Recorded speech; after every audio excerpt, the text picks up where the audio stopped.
Hold-up. Chief Esna Collig of the Bayport Police Force was a burly, red-faced individual, much given to telling long-winded stories. Usually Collig was to be found reclining in a swivel chair in his office, with his feet on the desk, reading the comic papers or polishing up his numerous badges. But this day something had happened to shake him out of his customary calm. When the boys went into his office, they found the chief painfully writing in a huge notebook and confronted by three excited figures. One of these was Ike Harrity, the old ticket seller at the city steamboat office.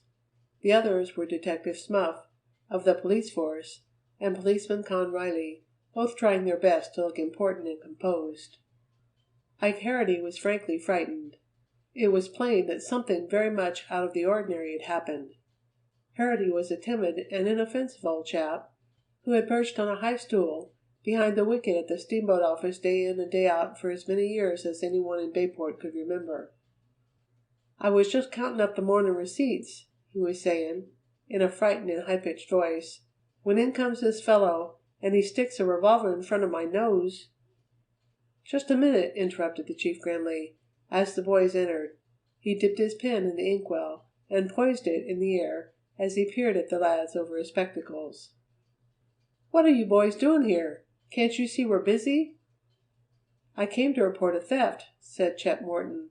"My roadster has been stolen." "Why, it was a roadster this fellow drove up to my office in," cried Ike Harrity. "A yellow roadster." "Ha!" said Detective Smuff.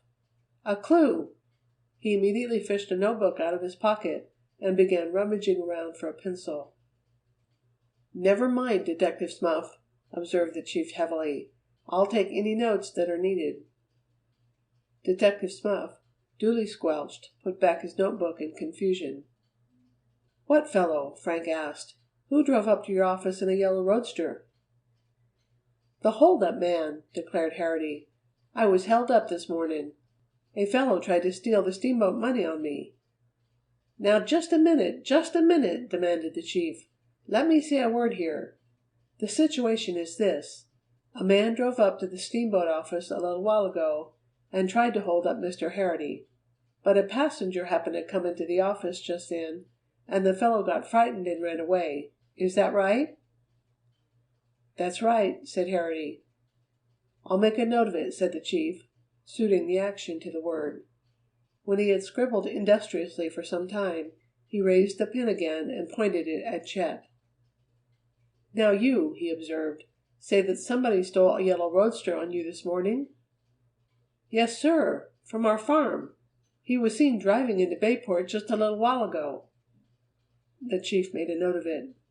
"And you," he said, pointing the pen at Ike Harrity, "say the hold-up man drove up to the office in a yellow roadster?" "That's right, chief, that's right. A yellow roadster it was.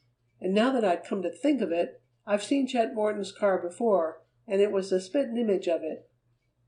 "Then," declared the chief, putting down his pen with the air of one making a momentous discovery, "it looks to me very much as if the hold-up man and the fellow that stole the car is one and the same man." Detective Smuff wagged his head solemnly in admiration of this feat of deduction. "I believe you're right, chief," he declared. "Of course he's right," said Frank. "It couldn't be anyone else. The point is this: where did the hold-up man go? Did he leave in the car? Did anyone follow him?" "He left in the car all right," said Harrity, "but nobody followed him. I telephoned for the police." "Did you notice the color of this man's hair?" asked Frank suddenly. "What's that got to do with it?" asked Detective Smuff. "Never mind. It may have a great deal to do with it. Did you notice the color of his hair?" repeated Frank, turning to Harrity. "It was short," said Harrity firmly. "Short and dark." Frank and Joe looked blankly at one another. "Are you sure?" asked Joe. "I'm positive," declared Harrity. "I was face to face with him. He was a dark-haired man, and his hair was cut awful short. I noticed that." "You're sure he wasn't red-headed?" "I'm sure of it." "What's all this about?" asked Chief Collig suspiciously. "What has the color of his hair to do with it?" Well, admitted Frank, we were pretty sure that the man who stole Chet's car had long red hair. Muttered the chief doubtfully. Then, if that was the case, the man who stole the car and the man who tried to hold up the office isn't one and the same fellow after all. I don't know what to make of it, confessed Frank. Just then a short, nervous little man was ushered into the office. He introduced himself as the passenger who had gone into the steamboat office at the time of the attempted holdup, and he presented himself in answer to a call from the chief.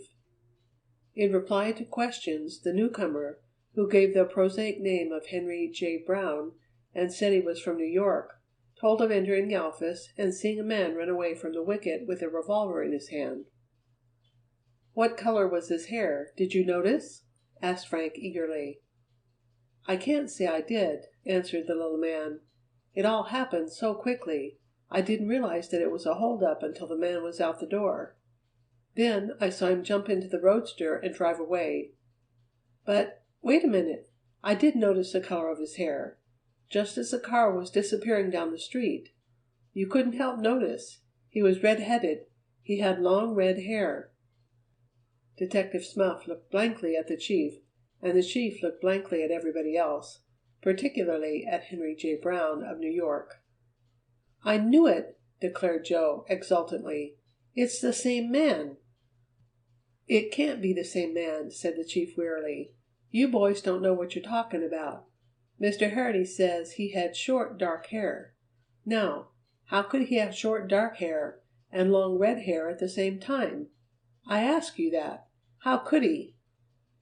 Chief Collig propounded this query with the expression of one who had triumphantly settled all difficulties. He had short, dark hair, said Harity doggedly.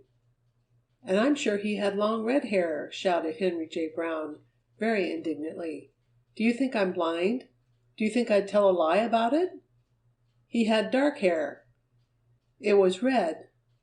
It was dark. It wasn't. It was. Stop it, commanded Chief Collig. I don't think either of you know what kind of hair he had. Probably he was bald-headed. But I'll send word out to keep a watch for the yellow roadster. I'll notify the police in other towns, too. I guess that's all that can be done now. And with that, the Hardy boys and Chet Mordaunt had to be content. When they left the office, it was with little hope that the thief or the car would be found. Their misgivings were justified.